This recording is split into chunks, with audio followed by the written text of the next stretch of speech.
ಜೈ ಭೀಮ್ ಜೈ ಮಾದಿಗ 35 ವರ್ಷಗಳಿಂದ ನಮ್ಮ ಸಮಾಜದ ಪ್ರಮುಖರುಗಳು ಹೋರಾಟದ ರೂಪರೇಷೆಗಳು ಮಾಡಿಕೊಂಡು ವಿವಿಧ ಸಂಘಟನೆಗಳಲ್ಲಿ ಮೀಸಲಾತಿ ಕೇಳ್ಕೊಂತ ಬರ್ತಿದೀವಿ.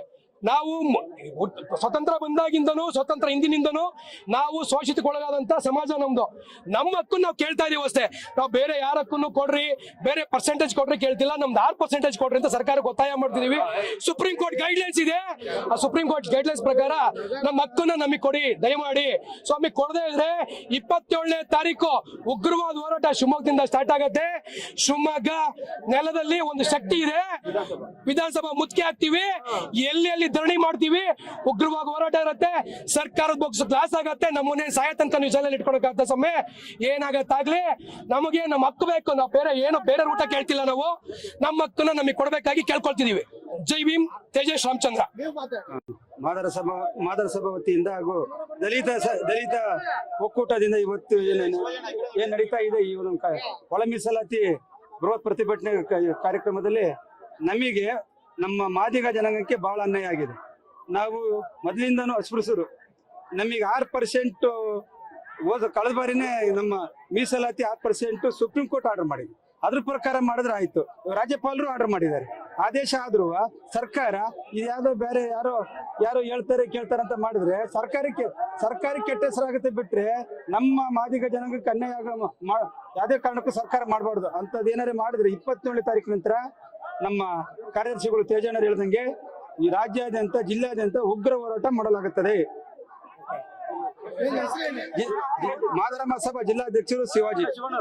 ನಮ್ಮ ಮಾದಿಗ ಸಮುದಾಯದ ಸಂಬಂಧಿತ 17 ಜಾತಿಗಳು ನಾವು ತಲಾಂತರದಿಂದ ನಾವು ಶೋಷಣೆ ಒಳಪಟ್ಟು ಸಮಾಜದ ಕೀಳು ಅಂಚಿನಲ್ಲಿ ನಮ್ಮನ್ನು ನೋಡ್ತಾ ಇದ್ದಾರೆ. ಇದರ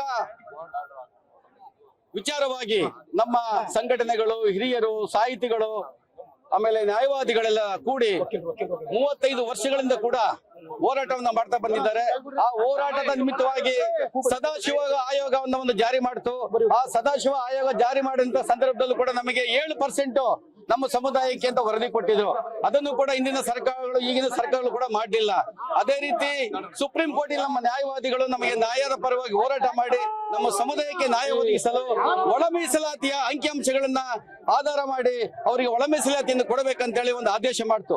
ಅದೇ ಆದೇಶದ ಮೇರೆಗೆ ಕರ್ನಾಟಕ ಸರ್ಕಾರ ಮಾನ್ಯ ಮುಖ್ಯಮಂತ್ರಿಗಳ ಸಿದ್ದರಾಮಯ್ಯನವರು, ಮುಖ್ಯಮಂತ್ರಿಗಳ ಇವರು ಡಿ ಕೆ ಶಿವಕುಮಾರ್ ಅವರು ಸದನದಲ್ಲಿ ವಿಷಯವನ್ನ ಮಂಡಿಸಿ ನಾಗಮೋಹನ್ ದಾಸ್ ಆಯೋಗವನ್ನು ರಚನೆ ಮಾಡಿದ್ರು. ನಾಗಮೋಹನ್ ದಾಸ್ ಆಯೋಗವು ಪ್ರತಿಯೊಂದು ಮನೆಗೆ ಅಂಕಿಅಂಶಗಳನ್ನ ಕಲೆಕ್ಟ್ ಮಾಡಿಕೊಂಡು ನಮ್ಮ ಸಮುದಾಯಕ್ಕೆ 6%, ಉಳಿದ ಸಮುದಾಯಕ್ಕೆ 5%, ಅಲೆಮಾರಿಗಳಿಗೆ 1%, ಸಿ ಗ್ರೂಪ್ ನಲ್ಲಿ ಬರೋವರಿಗೆ 5% ಅಂತ ಹೇಳಿ ಒಂದು ವರದಿಯನ್ನು ಕೊಡ್ತು.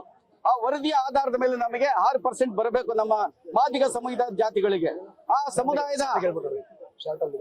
ಸಮುದಾಯದ 6% ಹಕ್ಕನ್ನು ನಾವು ಕೇಳ್ತಾ ಇದೀವಿ. ಬಿಟ್ರೆ ಬೇರೆ ಯಾರ ಹಕ್ಕನ್ನು ನಾವು ಕೇಳ್ತಾ ಇಲ್ಲ. ರಾಜ್ಯದಲ್ಲಿ ನಾವು 45 ಲಕ್ಷ ಮಾದಿಗ ಸಂಬಂಧಿತ ಜಾತಿಗಳಿದ್ದೇವೆ. ಅದರ ಅಂಕಿಅಂಶದ ಆಧಾರದ ಮೇಲೆ ನಮಗೆ 9% ಬರಬೇಕಾಗುತ್ತೆ. ಕೆಲವರು ಅದನ್ನ ಮೂಲ ಜಾತಿಯನ್ನು ಬರೆಸದೆ ಒಂದು 4 ಲಕ್ಷ ಜನಗಳು ಏಕೆ ಎಡಿ ಆದಿ ಆದಂತ ಬರ್ಸಿದ್ದಾರೆ. ಅವರೆಲ್ಲರೂ ಕೂಡ ನಮ್ಗೆ ಏಕೆ ಅಂತ ಬರ್ಸಿದ್ರೆ ನಾವು 45 ವರ್ಷ ರೀಚ್ ಆಗ್ತೀವಿ, 9% ನಮಗೆ ಮೀಸಲಾತಿ ಸಿಗಬೇಕಾಗುತ್ತೆ. ಆದರೂ ಕೂಡ ನಾವು ನಮ್ಮ ನಾಯಕರಾದ ಮುನಿಯಪ್ಪ ಮತ್ತು ಆರ್ ಬಿ ತಿಮ್ಮಾಪುರು, ಆಂಜನೇಯ ಅವರೆಲ್ಲರೂ ನಮ್ಮ ರಾಜ್ಯ ಲೀಡರ್ಗಳ ಒತ್ತಾಸೆಯಂತೆ ಅವರು ಕೂಡ ಒಪ್ಕೊಂಡಿದ್ರು. ನಾವು ಕೂಡ 6%ಗೆ ಒಪ್ಪಿಗೆ ಮಾಡ್ಕೊಂಡಿದ್ವಿ. ಅದೇ ರೀತಿ ನಮಗೆ 6% ಕೊಡಬೇಕಂತ ಹೇಳಿ ನಿರ್ಣಯ ಕೂಡ ಆಗಿದೆ. ವಿಧಾನ ಪರಿಷತ್ ಅಂಗೀಕಾರ ಆಗಿದೆ. ರಾಜ್ಯಪಾಲರು ಕೂಡ ಅಂಗೀಕಾರಕ್ಕೆ ಸಹಿಯನ್ನು ಮಾಡಿರ್ತಾರೆ. ಈಗ 56,342 ಉದ್ಯೋಗಗಳನ್ನ ಇವಾಗ SC ಸಮುದಾಯಕ್ಕೆ ಕಲ್ಪಿಸಬೇಕು. ಅದರೊಳಗಡೆಗೆ ಹೆಚ್ಚಿನ ಪಾಲು ನಮ್ಮ ಮಾದಿಗ ಸಂಬಂಧಿತ ಗ್ರೂಪ್ಗೆ ಬರ್ತಾ ಇದೆ. ಅದನ್ನ ಏನ್ ಮಾಡ್ತಾರೆ, ಈ ಕೆಟ್ಟ ದೃಷ್ಟಿ ಇಟ್ಕೊಂಡಿರೋ ಹುನ್ನಾರ ಹಿಂದಿನಿಂದ ತಿನ್ಕೊಂಡ್ ಬಂದು ತೇಗಿದಾರಲ್ಲ, ಅವ್ರಿಗೆ ಬಿಡಕ್ ಆಗ್ತಾ ಇಲ್ಲ. ಇಂದಿನ ಮೀಸಲಾತಿ ಪ್ರಕಾರ ಮಾಡ್ಬೇಕಂತ ಹೇಳಿ ಒತ್ತಾಯ ಮಾಡ್ತಿದ್ದಾರೆ. ನಾವೆಲ್ಲ ಇವತ್ತೇನು ಒತ್ತಾಯ ಮಾಡ್ತೀವಿ, ರಾಜ್ಯಾದ್ಯಂತ ಪ್ರತಿಭಟನೆ ಮಾಡ್ತೀವಿ. ಏನು ನಾಗಮೋಹನ್ ದಾಸ್ ಆಧಾರದ ಮೇಲೆ 6% ನಮಗೆ ಕೊಟ್ಟಿದೆ. ಆ 6% ಕೊಡಬೇಕಂತ ಹೇಳಿ ಇಡೀ ಇವತ್ತು ಶಿವಮೊಗ್ಗ ಜಿಲ್ಲೆಯಾದ್ಯಂತ ನಮ್ಮ ಮಹಿಳೆಯರು, ಯುವಕರು, ನ್ಯಾಯವಾದಿಗಳು, ಪೌರ ನೌಕರ ಸಂಘದ ಅಧ್ಯಕ್ಷರು, ನಮ್ಮ ಹಿರಿಯರು, ಎಲ್ಲ ನಮ್ಮ ಸಂಘಟನೆಯವರು ಇವತ್ತು ಈ ಬೃಹತ್ ಪ್ರತಿಭಟನೆಗೆ ಪಾಲ್ಗೊಂಡಿದ್ದಾರೆ. ಅವರೆಲ್ಲರಿಗೂ ತಮ್ಮ ಮುಖಾಂತರ ಒಂದು ಅಭಿನಂದನೆ ಸಲ್ಲಿಸ್ತಾ ಇದ್ದೀವಿ. ಸರ್ಕಾರಕ್ಕೆ ಎಚ್ಚರಿಕೆ ಕೊಡ್ತಾ ಇದ್ದೀವಿ. ನಮ್ಮ ಈ ಮೀಸಲಾತಿಯನ್ನು ಕೊಡದೆ ಹೋದಲ್ಲಿ ಮುಂದೆ ದಿನಗಳಲ್ಲಿ ರಕ್ತ ಕ್ರಾಂತಿ ಆಗುತ್ತೆ ಅಂತ ಹೇಳಿ ಈ ತಮ್ಮೆಲ್ಲರ ಪರವಾಗಿ ಘೋಷಣೆ ಮಾಡ್ತಾ ಜೈ ಭೀಮ್, ಜೈ ಜೈ ಭೀಮ್.